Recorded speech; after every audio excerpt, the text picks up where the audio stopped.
Welcome to McPlum, simple solutions served daily. You start by powering down and creating safe access.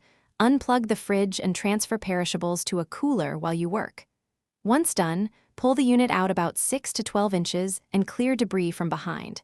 Make sure you have a wrench, screwdriver, flashlight, and gloves at hand. Now look for obvious loose panels or ice buildup near the compressor. Tighten visible screws and gently press taped or loose insulation back into place to reduce rattles before deeper inspection. You need to pinpoint whether the hum is compressor motor, fan blades, or a vibrating panel. Stand with the fridge running and listen close to the back. If noise changes when you press near mounts, it's vibration. Next, clean condenser coils and fan housing. Dust causes strain and extra noise using a brush or vacuum.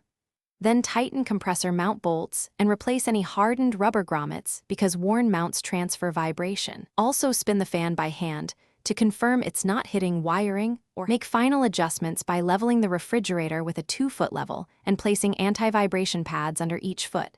This often cures low-frequency humming. If the compressor still transmits noise, insert foam isolation strips around the compressor cradle or install a rubber mount kit to decouple vibrations.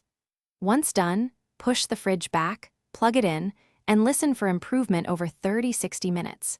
If you hear persistent loud clicking, overheating, or loss of cooling, stop and contact a certified appliance technician.